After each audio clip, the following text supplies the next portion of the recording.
Jason here. I'm in Goldvein, Virginia at the Monroe Park, which has a gold mining museum stuff set up here, and driven by it who knows how many times.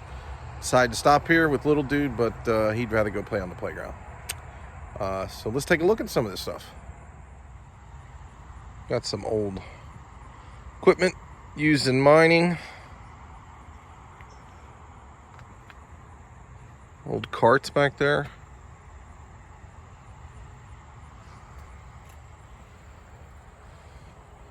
Old wheels which were belt driven.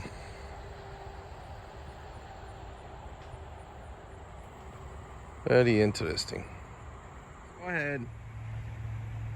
Go on the playground. Don't check out historical stuff with your father.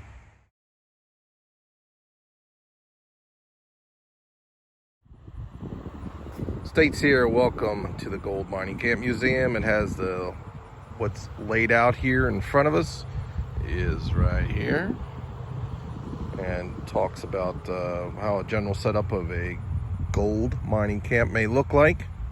And also, if you look over here on the map, you can see the actual vein that runs through looks like Maryland all the way down to Alabama. I used to live up around in Northern Virginia, and I know over in Great Falls, Virginia, I've seen people pull gold out of a stream that goes through Great Falls. And the real first true gold rush in the United States was down in, I believe, Charlotte, North Carolina, which today you can still pull gold out of the dirt. Watched the show one time where the guy was at a construction site in Charlotte, North Carolina, and dry panned where a high-rise building was going in and pulled a little bit of gold out. The assay office. This was probably one of the, also very important, other than digging the gold out of the ground. This is where the assay would use processes to extract the gold from the ore, and then also to figure out its purity and its value.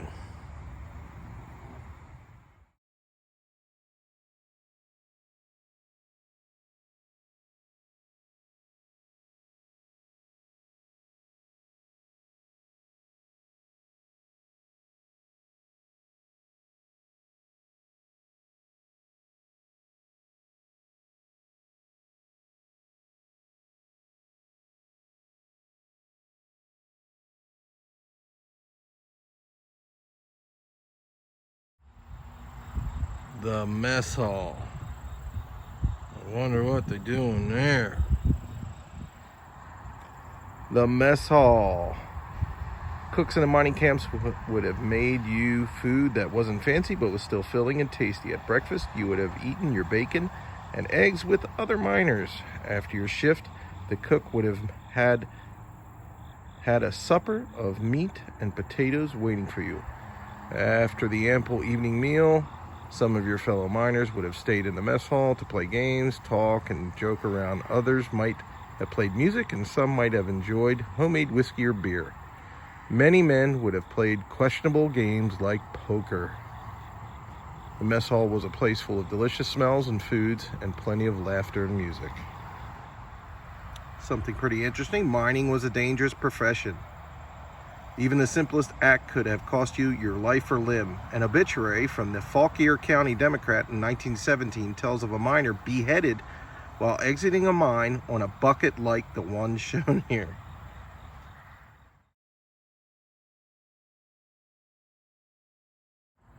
The bunkhouse. In the bunkhouse, right there, you would have met all sorts of people. White Virginians, black Virginians, men from other states, immigrants from all over Europe. And many others would share this space. You would spend 8, 10, or even 12 hours of your day in the mine. But after work, you would have enjoyed a little free time before going to bed. As in any group, different people had their own ways to unwind. Some miners would have gambled, some probably drank alcohol, but mine owners would have fired anyone who consumed too often. Others would pass the time gossiping with friends, playing games, reading, or writing to their families back home.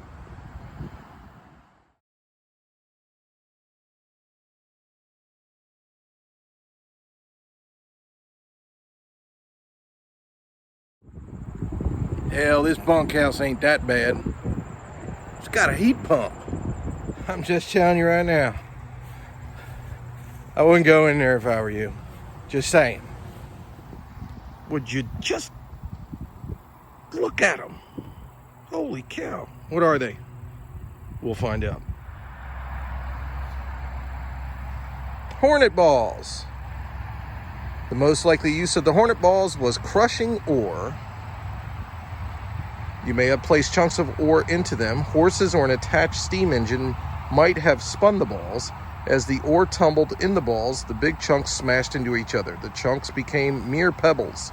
You would then empty the Hornet Balls, moving the crushed ore onto the stamp mill for further pulverizing if necessary. But this was not the only way to break up ore. At some times, you would have rolled a large iron balls over the ore in a trough. At others, you would have used the balls made of iron. Ball mills had iron balls inside that aided the crushing process. Much like if you were to go to a mill, a grain mill, these things would be driven by horse or whatever, crushing the grain. It states, if you would have come to this spot in the 1930s, you wouldn't have seen these Hornet Balls. Rather, you would have found them at the Liberty Gold Mine about 2 miles away. Take a gander.